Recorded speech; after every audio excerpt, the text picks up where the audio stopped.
a propósito de que ya vamos a regreso a clase 2021-2022 va a ser de manera presencial, como lo anunciaba el presidente Luis Abinader y el ministro de Educación, el doctor Roberto Furcal. La ADP y su presidente, la maestra Xiomara Guante, han anunciado que no tienen ninguna oposición, porque hubo como algún inconveniente en principio o surgió la versión como que la ADP, los maestros no estaban de acuerdo, aunque ya todos los maestros están vacunados, porque fue del primer grupo que recibió inoculación en el país, fueron los maestros, para ir preparando eso mismo, el regreso a clase de manera presencial. Entonces ayer ratificaba la maestra Xiomara Guante de que la ADP no tiene ningún inconveniente en ir de manera presencial y que apoya el anuncio que había hecho el gobierno de que así sea. El ministro estuvo en San Pedro en el día de ayer en una serie de recorridos que tiene todas las semanas entregando equipos tecnológicos.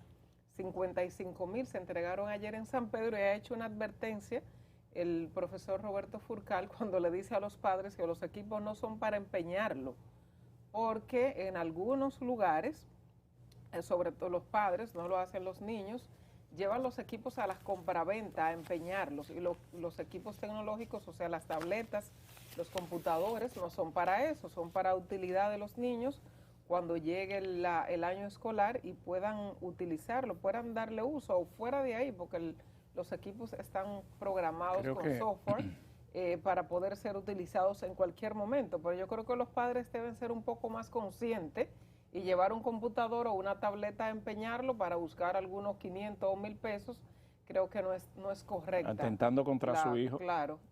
Mira, sin ninguna duda, me parece que Roberto Furcal, que de todos los ministros ha emprendido el fardo más pesado de hacer la educación en medio de la pandemia. Primero fue de manera virtual, organizar eso, mucha gente no creía y se salió a camino. No fue la panacea, pero fue una solución parcial y que se permitió hasta donde se pudo y que pudo ser un referente para el exterior. El reclamo era lo presencial. Una cosa es decirlo y otra cosa es hacerlo, porque ahí hay un número de infraestructura escolar que tuvo un año cerrado y otras por concluir. Y creo que fue muy inteligente de su parte que dedicó esta semana a ir al interior a revisar, porque los ministros no pueden esperar que otro le cuente, tienen que ver. Y una escuela no es solamente el pupitre, la escuela es agua, en los inodores eso es vital, la alimentación, porque ahora los alumnos tienen la energía, porque tienen una serie de clases de otros niveles.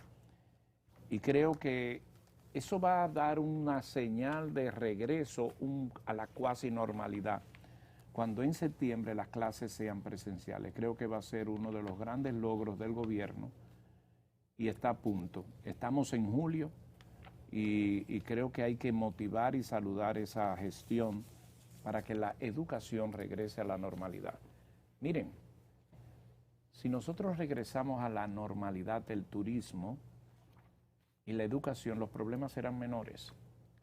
Y eso es lo importante de lo que puede ocurrir en todo esto. Tiempo de irnos a la pausa. Hoy tenemos dos invitados. Iba a comentar algo aquí, pero pienso que es mejor que lo haga nuestro primer invitado. Está en portada del Diario Libre y en los otros periódicos, ¿no? El gobierno premiará a los atletas que ganen en Tokio. Vamos a tener de invitado en la primera entrevista a Francisco Camacho Rivas. Es el ministro de Deporte y creo que es oportuno conocer de todo lo que esto se trata y ver las perspectivas desde el gobierno para los Juegos Olímpicos en Tokio.